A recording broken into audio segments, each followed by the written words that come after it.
Canal Supporter Information, bonjour, et oui, nous sommes en direct de la tempête, et oui, un vent souffle très très fort, le même vent que nous retrouverons tout à l'heure à 21 h pour le Classico. Le Classico, parlons-en, le boycott des supporters, de l'ensemble des supporters de l'Olympique de Marseille est annoncé, déclaré complètement officiel aujourd'hui, donc nous n'aurons aucun supporter, fan, supporter de l'Olympique de Marseille pour le Classico.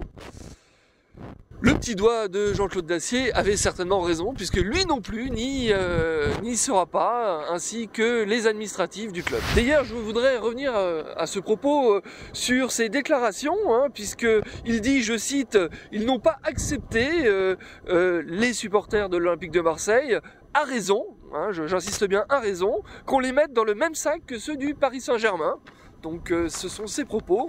Et d'ailleurs Robin Leproux, lui, pareil, souhaite revenir sur ses propos en disant qu'il ne comprend pas, que ça leur est sans voix, que c'était tout ce que justement il voulait éviter, qu'il voulait que ce soit une belle fête de football, que ce sont des propos outranciers, il est catastrophé, et donc c'est un échec pour les deux clubs. Il tient à rappeler énergiquement que il ne faut pas être amnésique, car le 25 octobre dernier, pour le match aller, c'était les supporters du Paris Saint-Germain qui ont été agressés et non l'inverse.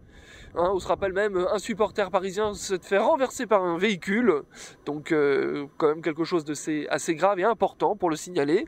Et de même, il tenait aussi à rappeler que les supporters de l'Olympique de Marseille également n'ont pas laissé de bons souvenirs. L'exemple, par exemple, Madrid, donc ce sont des propos assez importants qui voulaient justement donner avant le Classico. Autre chose liée évidemment à ce boycott, petite interrogation qu'on a le droit de se poser, de se demander, ce dispositif qui avait été mis en place au ministère de l'Intérieur le 10 février, qui était, accepté par l'ensemble des protagonistes, des clubs. Petite question, on est en droit de se poser, pourquoi boycotter quelque chose que l'on a accepté 15 jours avant, plusieurs hypothèses. Est-ce que justement il y a eu une crainte des supporters de l'Olympique de Marseille de débordement? Est-ce que je ne sais pas, est-ce pour d'autres raisons, des raisons plus obscures, des raisons de revente de place, ou je ne sais trop? On ne le saura pas, mais en tout cas, ça mérite d'être posé. Nous revenons également sur Antoine Kombouaré, qui est un entraîneur de caractère, qui sait motiver ses troupes. Effectivement, ce sont deux de ses anciens joueurs qu'il a connus à Valenciennes, notamment Bisevac et Schell, qui le disent, que c'est un homme qui est capable de transcender, d'insuffler la motivation nécessaire, surtout dans ce genre de rencontres. Donc eux, ils pensent à fortiori que Antoine Kombouaré sera motivé, en plus, de l'honneur que les joueurs du Paris Saint-Germain ont envie de laver pour le club, pour donner un excellent résultat et une victoire parisienne.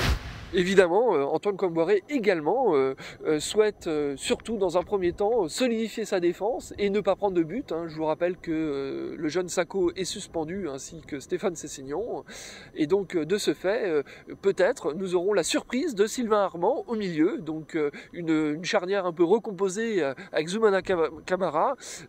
Donc j'espère que cette défense sera suffisamment solide pour rester encore vierge, puisque ça serait du coup le 4e match de suite sans but, ce qui serait vraiment un très bon état d'esprit et je dirais quelque chose de très effectif pour justement permettre soit un match nul et en espérant plutôt une victoire de Paris Saint-Germain.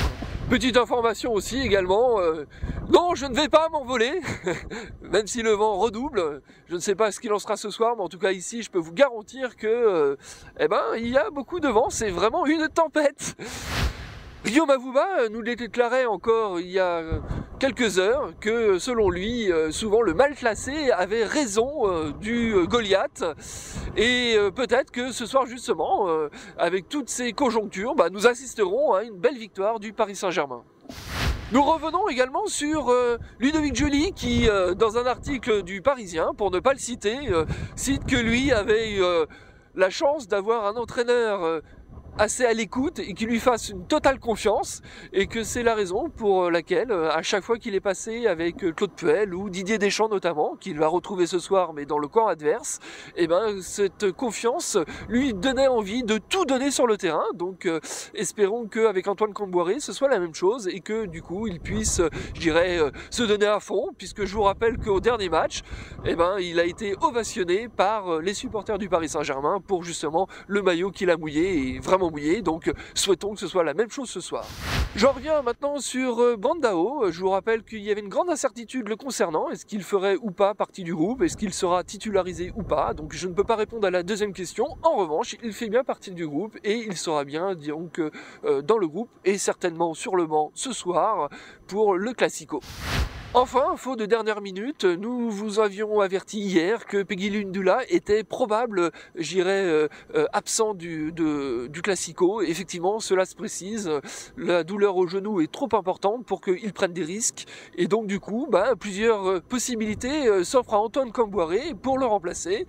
Effectivement, il y a la possibilité de Clément Chantôme, nous vous en parlions hier, mais nous parlons aussi également du jeune Sankaré qui peut le remplacer en lieu et place. Mais également, puisque Maté Jacquesman fait partie du groupe, il peut aussi jouer dans ce rôle. Donc, grand point d'interrogation. Côté pronostic pour le remplacer, nous supposons, Canal Supporter, que Clément Chantôme sera le remplaçant idéal. Maintenant, place au terrain, on verra ce que ça va donner. Et surtout, allez Paris et bonne chance. Bye.